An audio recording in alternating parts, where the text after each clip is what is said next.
ጸዴንያ በምትባል አገር ማርታ የምትባል ደግ ሴት ነበረች።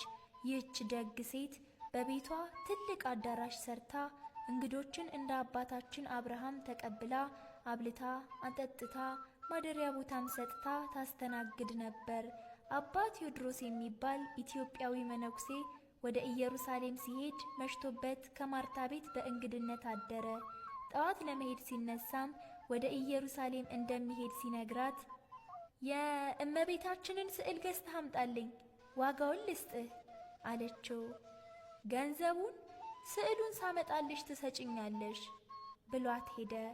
ቅዱሳት ቦታዎችን ተሳልሞ ስዕሉን ረስቶ ሳይገዛ ሲመለስ በመንገድ አደራ ጥብቅ አይደለምን? ያች ሴት አደራ ያለችህን ለምን ረሳህ? የሚል ድምፅ ሰማ። ተመልሶ ሄዶ ገዝቶ በረሃውን መጓዝ ጀመረ። በመንገድም እየተጓዘ አንበሳ ሊበላው እየሮጠ ወደሱ ሲመጣበት አየ።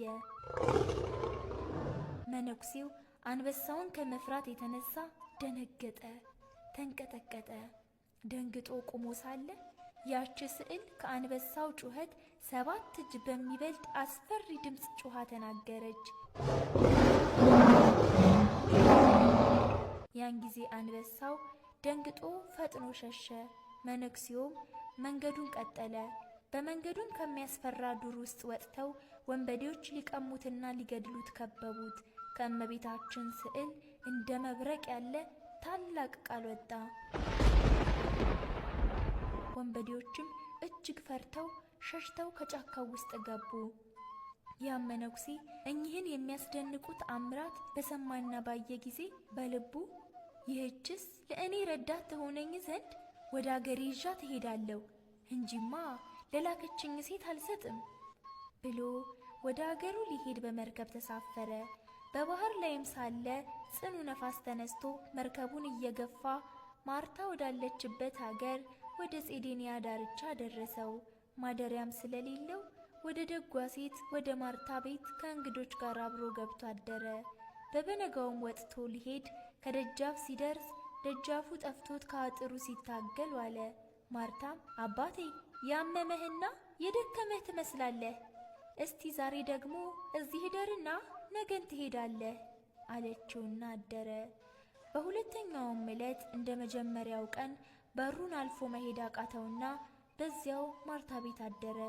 በሶስተኛው ቀን መውጣት ፈልጎ ከአጥሩ ጋር ሲታገል አይታ አባቴ የሆንከው ምንድነው? እነሆ ዛሬ 3ኛ ቀንህ ነው አለችው። መነኩሴው ይህችን ተአምረኛ ስዕል አልሰጥም ብዬ ነው። እኔ ከኢየሩሳሌም የእመቤታችንን ስዕል ግዛልኝ ያልሽ መነኩሴ ነኝ ብሎ ስዕለ ማርያምን አውጥቶ ሰጣት። እርሷም እጅግ በጣም ተደስታ እግዚአብሔርን አመሰገነች። በስዕሏም ፊት ሰግዳ ለእመቤታችን ቅድስተ ቅዱሳን ንጽሕተ ንጹሐን ቅድስት ድንግል ማርያም ምስጋናን አቀረበች። ስዕሏንም ተቀብላ የተጠቀለለችበትን ልብስ ስትፈታ ፈሳሽ ወዝ ከስዕሊቱ ሲንጠፈጠፍ አገኘች። ከደስታዋን ብዛት የተነሳ የዚያን መነኩሴ እጆቹንና እግሮቹን ሳመች። ከዚህም በኋላ ያችን ስዕል ወደ ጸሎት ቤቷ ወስዳ በታላቅ ክብር የምትቀመጥበትን አዘጋጅታ አኖረቻት። ማንም እንዳይዳስሳትም የነሐስ መስኮትን ሰራችላት።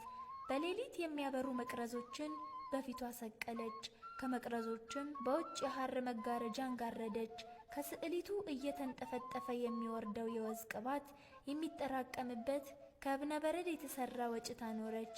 ያም መነኩሴ እስከሚሞትበት ቀን ድረስ የእመቤታችን ቅድስተ ቅዱሳን ንጽሕተ ንጹሐን ቅድስት ድንግል ማርያምን ስዕል እያገለገለ ኖረ።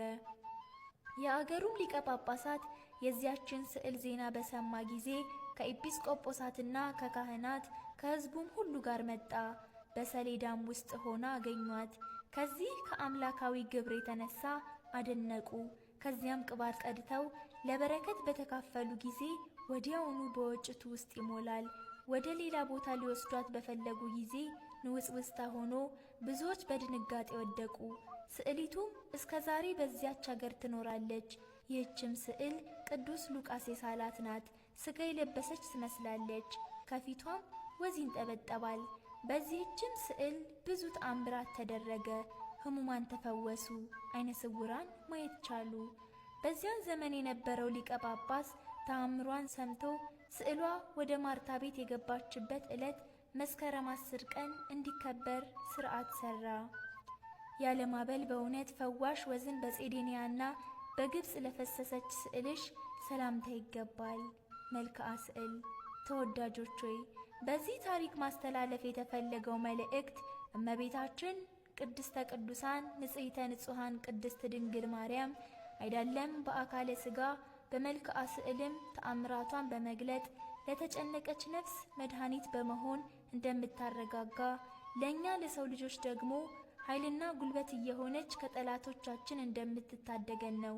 እንዲሁም ደግሞ ልክ እንደ ማርታ ንጹሕና የተወደደ ፍቅር በልባችን ካለ ከእናትነት ፍቅሯ ማንም ሊለየን እንደማይችል በቅድስና ብንመላለስ በእርሷ ዘንድ መመረጥን እንደምናገኝ ነው። ጳጳሳት እንኳ ከእመቤታችን ስዕል ተአምራት ቅድስና የተነሳ ሊወስዷት ቢሹ፣ እርሷ ግን ከእርሷ ጋር መሆን የወደደች ፍቅሯ እንዴት ጥልቅና ፍጹም ሆና ብታገኘው ይሆን? እግዚአብሔር አምላክ እመቤታችን ቅድስተ ቅዱሳን ንጽሕተ ንጹሐን ቅድስት ድንግል ማርያም ፍቅሯን በልቡናችን ጣዕሟን ባንደበታችን ያሳድርብን። አሜን።